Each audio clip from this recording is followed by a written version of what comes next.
So the run has begun, less than a mile in, 62 miles in all that I'll be doing today. And so obviously I'm fresh, I'm bundled up, but it's a little cool, not too bad though, good for running. So I'll report in once in a while, show you my progress. It's a long one. I'll just take it 1 mile at a time. Welcome to episode 9. I call it luggage. A lot of the blogs call it gear. Now this is the stuff you have to carry with you as you go from help station to help station, just so that you can thrive and stay alive.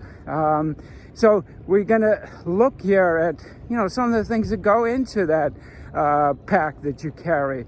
And in some cases, depending on the kind of race you run, it could be quite significant. Now, I do short loops, 8 mile or less, usually a lot less, so I don't need as much. But for the most part, a lot of people do point-to-point or out and back kind of runs that require you to be self-sufficient for quite some time.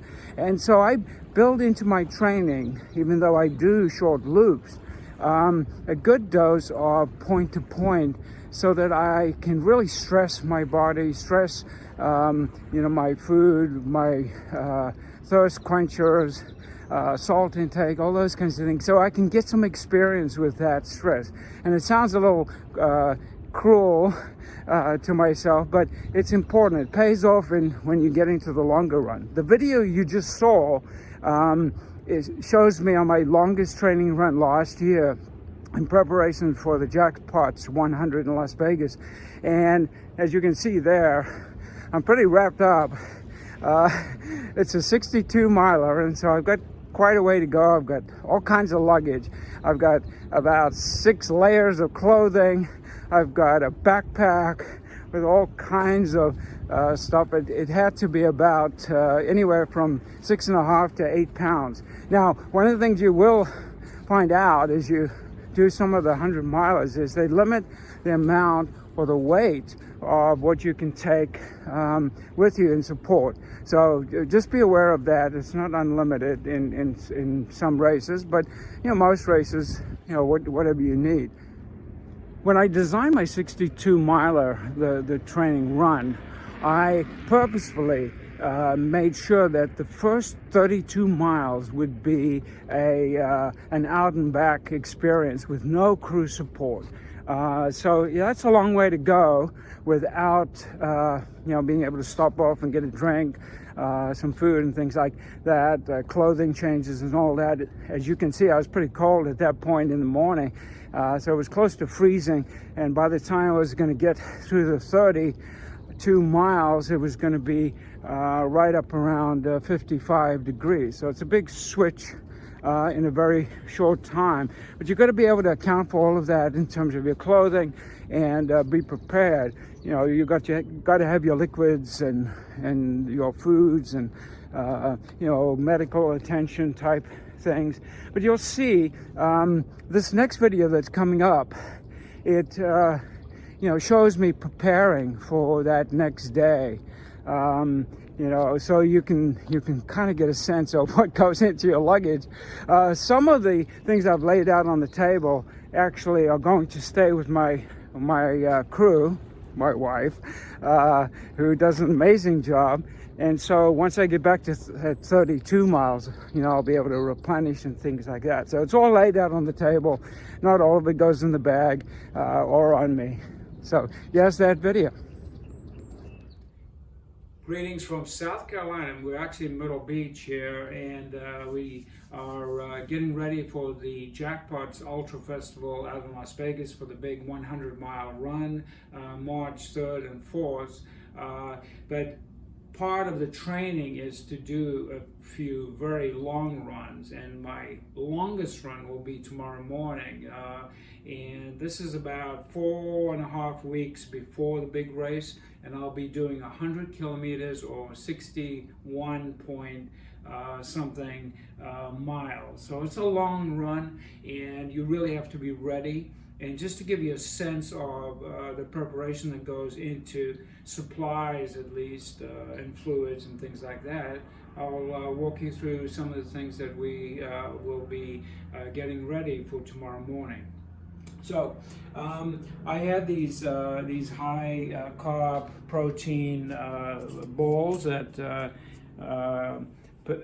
Patricia makes, and that are really delicious and consumable. I have 5 of those balls ready. It's peanut butter, it's nuts, it's raisins, it's dried fruit, it's chia seeds. There's all kinds of healthy fats and carbohydrates here that will get me through the race. So I've got about 5 of those. I've got these yogurt like little quick hits. And you know, those are nice to have every 10 miles or so. I've got these fruit strips, give you a quick energy boost here at different times. I've got about 6 of those during the race.